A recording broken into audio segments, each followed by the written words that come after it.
Episode 5 starts with a narrator announcing that there will be a fair, a time to celebrate spring, and with it, a remembrance of joy, prosperity, and camaraderie. Now, let's cut to this witch turning people into stone, you naive little punks. She demands that the princess, Gelda, not Daphne, gotta diversify your portfolio of princesses, you know. She demands that the princess take her to the Pool of Youth, because we could not afford the licensing rights to mention the Fountain of Youth. The reason she wants the Pool of Youth is not out of vanity, or even because she is dreading the knowledge of her own mortality. No, it's because the old magic wand doesn't work as well as it used to. It's an important point that reclaiming her youth will give this already powerful witch even greater power. Otherwise, it'd just be denying Botox to an old lady just to spite her. So at the prompting of her people, Gelda continues to refuse to talk, so the witch turns the last of the villagers to stone. But as we soon learn, although they're statues, they seem to still be alive and aware in some way. This makes the following scene unwittingly hilarious. Yep, the original Daphne was too hot for a TV kids show, so instead watch this version that grinds her rear end against the mayor's groin. This action causes him to somehow be semi-mobile. I guess magic is no match for the power of the booty. Dirk rushes to her rescue to fight a stone man with a sword because that's our Dirk. Daphne finally recognizes that this is actually the mayor who explains what the witch is doing, so they're off, unaware that the witch has allies in this. Before it's too late! The year that Christmas allied itself with Lord Sauron. Enjoy their babble.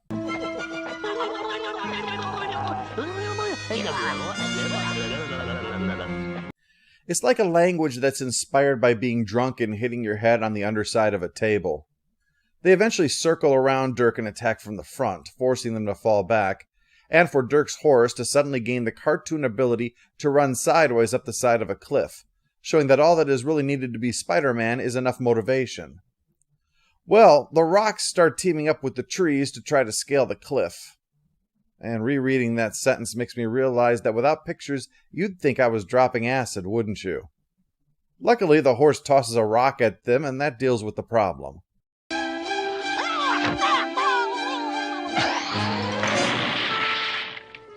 guess those fiends were Borala's handiwork.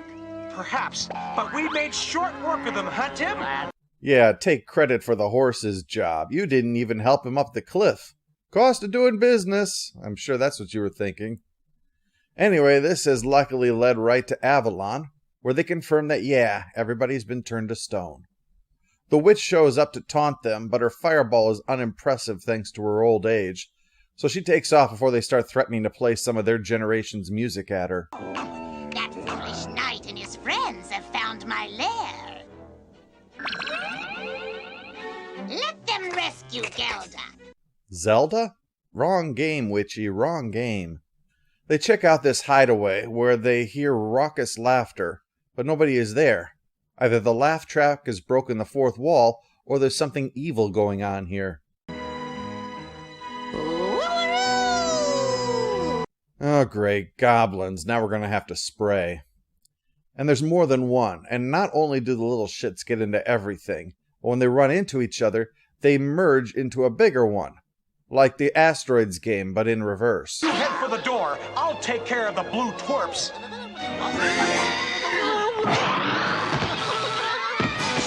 Nicely done. I expect nothing less from a man who once went into battle on stilts.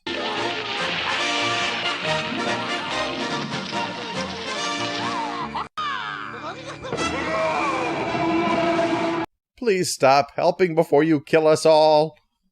However, they take it as a victory because the Godzilla-sized goblin is unable to pursue them back through the door. And with this lot, you have to set your bar for achievement pretty low. Dirk, I'm proud of you. Thank you, Princess. Now let's find Gelda! The prosecution rests, Your Honor.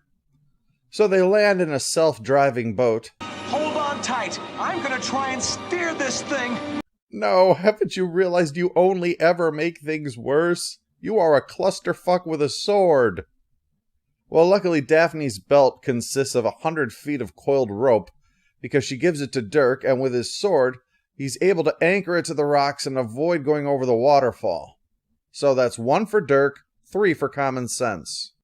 They head towards the light, and sure enough, there's Gelda, being guarded by 2 wolfmen, wearing their wolfmen uniforms to prove that they're wolfmen to be taken seriously. Quake in fear, would-be invaders! We are the wolfmen who know how buttons work! So Dirk and Timothy go sneaking in.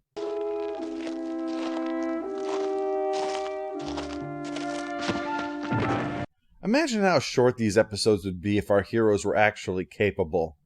Do you think that this is deliberate? Because at this point I'm wondering, is Dirk trying to get his team to hit a sweet spot where they're competent enough to get the job done, but not so much that they do it so quickly that they work themselves out of a job? At this point, I can't be sure. Well, Dirk figures surprise is out. Let's try poking things with a sword. Then again, the wolfmen appear to operate on MMO perception rules. I can only see you when you're about 20 feet away. Otherwise, you are freaking invisible. However, the door is closing to seal Gelda inside. Thus, the narrator asks what we would do. Fight the wolfmen or try to rescue the princess? Well, obviously you don't become a knight to not rescue the princess, so that's what he does, thanks to 2 highly improbable events. The first being tossing his sword exactly to halt and then open the closing door, followed by... These poisonous toadstools will keep them away. No, he has something that would be deadly if he could shove it down our throats and stop us from vomiting for a half hour. Now that they're in the muck, Daphne drops leaves on them and then gloats. Mess with the best, get caught like the rest. You're awfully smug for someone whose contribution could be undone by a slight breeze. Meanwhile, there's Gelda. Wake up, girl. It's no good. Barala's spell is too powerful. Maybe I could wake her with a kiss. Or some petting if that doesn't work. Daphne points out that only a knight can wake a princess with a kiss, meaning it's going to have to be Dirk. But I... Kiss the girl. I'm still going to hold this against you later, though, you pig. Well, now that Gelda's up, she has a plan to deal with the witch. Of course, she's been waiting for these idiots to do exactly that.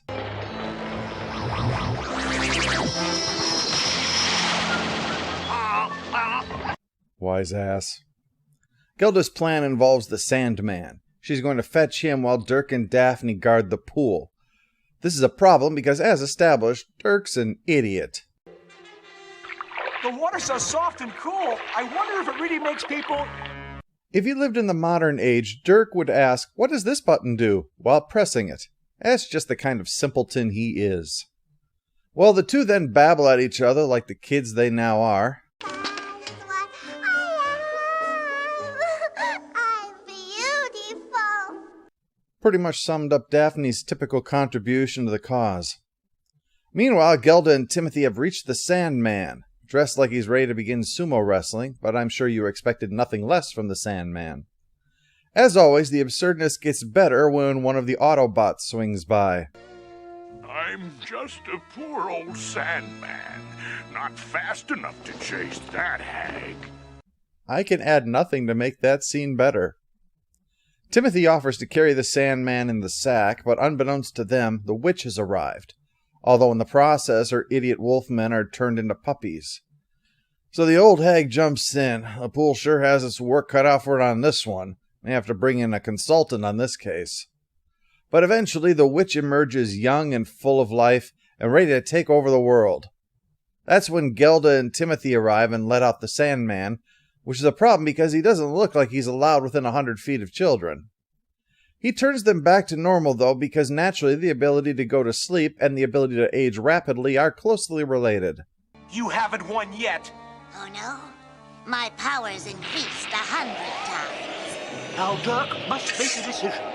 He must defeat Barala, but how? How would you do it? I would try to find some other knight to save the world. The Dirk tries the frontal attack method fails. He should have gone with insulting the witch because that buys him time. That allows the Sandman to hit her with some sand, which turns her old again. She still has the tornado that she'd made, though, and throws it at Dirk, but He bounces it back with a mirror because of course he does. That's why skyscrapers have reflective windows, to keep tornadoes away. The spell hits the witch and she turns into a stone frog. Double whammy. So the villagers of Avalon turn back and are all happy to not be statues anymore. I wish you'd stay in Avalon as our own personal knight. I'd love to. But Dirk made me take an oath of chastity. Oh well. As you can see, this is another one that didn't work out so well. It's not episode 3 bad, but it's not good. When the witch called him Dirk the Dumb, I could only nod in quiet agreement. We won't believe their insistence that our hero survives on his wits by constantly showing us that he doesn't have any.